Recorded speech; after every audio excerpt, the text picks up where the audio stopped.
I was never really insane except upon occasions when my heart was touched.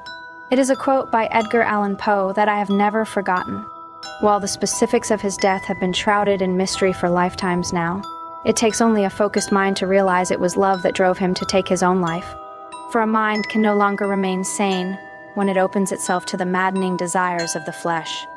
For logic, rational thinking, tactical planning, and unclouded judgment have no place in the presence of romantic entanglement. I have seen how it clouds my parents' judgment at all times and makes them behave like fools. Unlike them, however, I have learned to keep my mind far more disciplined, always able to be far more prepared and focused on any task at hand. However, one night, years of discipline and logic had been forgot in the passion of a moment.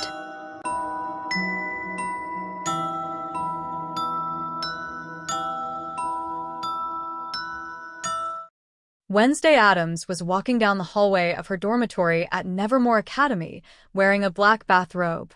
As Wednesday was headed towards the communal showers, suddenly her roommate Enid appeared wearing a pink bathrobe and ran over to Wednesday as she said, "Oh hey roomie, you taking a shower too? Mind if I join you? We have so much to catch up on." Wednesday barely made eye contact with Enid as she said, "Then you may save my time by writing it down and allowing me to look upon it later. I can read over 200 words a minute and am experienced at knowing how to skim past trivial information." Enid giggled and said, "Girl, you actually are funny. But come on. We have so many details to spill." Wednesday sighed as she looked at Enid and said, "Enid, your constant need to act like a loyal puppy that shoots out streams of nonsensical words of affection towards myself maddened me upon first arrival here at Nevermore Academy." Enid, with optimism in her voice, interrupted Wednesday as she said, "However, now we're total besties. I mean, the other day when I complained about those crows being too noisy, you shot them down with that rifle you stole. I mean, you almost got expelled for bringing a firearm into school, but it was knowing you were just trying to help that made me feel all warm and fuzzy inside." Wednesday looked slightly nervous for a second and then said, "The ravens weren't native to this area. They would have disrupted the fragile ecosystem. But with all that being said, my daily half hour of taking a shower is one I prefer to do in peace." Enid smiled as she said, "Got it. So I'll make sure to lock the door after we both go in there, so no one will bother us." Wednesday had a look of anger on her face as she continued to walk forward. Soon, Wednesday and Enid walked into the communal bathroom and shower room still wearing their bathrobes.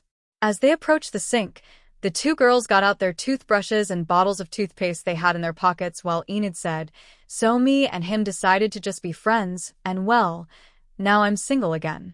I'm okay with it, but it is kind of sad." As Wednesday put toothpaste on her toothbrush, she said, "It is sad, considering whenever you went out on dates, it allowed me to have more time to myself in the dorm." Then as Enid put toothpaste on her toothbrush, she said, "Oh yeah, you're single too. Sorry things didn't work out for you recently. Still, I'm sure you'll find happiness one day." After Wednesday finished brushing her teeth, she said, "My mind and soul is not one to be trifled with.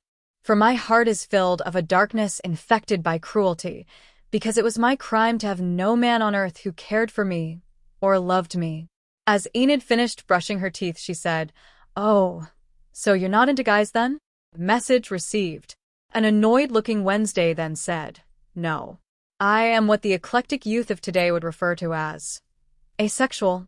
Enid chuckled and said, "Hey, we're all teenagers at this school. Each one of us is a sexual beast deep inside. I may not want to be a werewolf, but when I lost my virginity to my next-door neighbor when I was 13, I was a beast in his bed." A suddenly curious-looking Wednesday then said, "You have consummated your affections with another individual before?" Enid then casually said, "Yeah. I mean, our relationship didn't last. We were young and didn't know what we were doing. But I can't change the past. What was meant to be is what happened. I have no regrets." A still curious-looking Wednesday then said, "So, you opened yourself up completely to another individual. Your emotions led you down a path that did not result in fulfillment, and yet you are still not disturbed by that?" Enid then casually said, "I choose instead to just focus on the future. What doesn't kill you makes you stronger. Then Enid stepped towards one of the showers as she said, "Well, time to get clean." Then Enid slowly slipped off her pink bathrobe. As she did, Wednesday felt her eyes drawn to Enid's body, which she had never seen naked before. For a moment, Wednesday found her mind feeling drawn to Enid's nude form, but then snapped back to reality and then slowly took off her bathrobe and joined Enid in the shower. As Wednesday put shampoo in her hands, Enid checked out Wednesday's body and said, "You have the most perfect naked body I have ever seen." Wednesday felt a loss for words for a moment and then said, "And you as well, considering you are the first naked underage female I have seen in my entire life." A curious Enid then said, "Wait, you mean you've never looked at porn or Playboy magazines before?" As Wednesday began to wash her hair, she said, "I choose to use my time more productively. However, I can understand why men in many cultures of our world have grown obsessed with the image that is of a beautiful and objectified naked woman and the fantasy of being their lover. For man always values that which is fleeting, and what is more fleeting than a woman's beauty and her life? The death, then, of a beautiful woman is unquestionably the most poetical topic in the world, and equally is it beyond doubt that the lips best suited for such topic are those of a bereaved lover." Then a slightly confused Enid said, "So you're saying if I died, there would be a bunch of guys out there that would be totally depressed?" As Wednesday glanced at Enid's naked body again, she said, "Undoubtedly some men would mourn the loss of their fantasy, involving you never coming to pass." Then a sympathetic-sounding Enid said, "Well, if you were ever gone, Wednesday, I'd feel really bad. Because you never got a chance to open yourself up to love, along with making love." Wednesday began to wash her naked body under the shower as she turned away and said, "I prefer not cloud my judgment with emotional entanglements." Enid then stepped towards Wednesday and said, "But Wednesday, you're so super smart and skilled. Also, you're like one of the strongest girls I know. Stronger beyond measure. If things didn't work out with someone you slept with, I know you would be okay and come out still the strong, independent woman you are. I mean, come on. You're still a teenager. There's gotta be someone you're attracted to here at this school." Wednesday then looked down with a troubled look on her face. Enid for a moment thought Wednesday was looking away from her. Then Enid noticed Wednesday's eyes were checking out her wet naked body, and then Enid's eyes widened as she said, "How long have you had a crush on me?" Wednesday, keeping her usual serious tone, said, "I have never experienced a crush on anyone. When I first moved into our dorm, your personality and life preferences made me want to consider actions of homicide. However, as I stood over your defenseless sleeping body the first night I moved in, I found myself feeling pity for you and eventually a form of special respect. However, I do not wish to go steady or put a ring on it, as you may say." Enid then waved her hands briefly and said, "No, that's okay. Look, Wednesday, we don't have to put on a label on what you are or how you feel. I mean, I've felt something for you since you moved in, but it's hard for me to put it into words too. So, how about we just explore how we feel tonight? And when morning comes, if you want to keep exploring our feelings, we will. But if you don't want to keep exploring it, that's fine. We can act like it never happened. No strings attached with me. You can do whatever you want with me. Is that okay?" Wednesday was still for a moment, and then she silently nodded her head. Both Wednesday and Enid stood still in the showers for a moment as they stared at each other's naked bodies, while also waiting for the other to make the first move. Both Wednesday and Enid stood still in the showers for a moment as they stared at each other's naked bodies while also waiting for the other to make the first move. Then Enid noticed, despite the room being warm, Wednesday's hands were slightly shaking. Enid then made a little smile and decided to make the first move. She moved towards Wednesday and then kissed her on the lips. It was a 3-second short kiss, as Wednesday remained completely still, while only Enid leaned her upper body and head forward. Wednesday and Enid looked into each other's eyes again, waiting to see what would happen next. This time, however, Wednesday leaned her head forward slightly. Enid leaned her head forward more, and then the two teenage girls kissed again. Enid wrapped her arms around Wednesday's back and then broke her kiss with Wednesday and smiled, while Wednesday looked confused. Enid giggled and said, "It's okay. Just go at your own pace and explore how you feel." Whatever you want to do, we'll do. Then Wednesday suddenly and quickly shoved Enid hard into the shower wall with her shoulders pinned. Wednesday immediately kissed Enid more aggressively now as Enid looked shocked at first, but soon began to look pleased and responded by moving her fingers through Wednesday's long hair.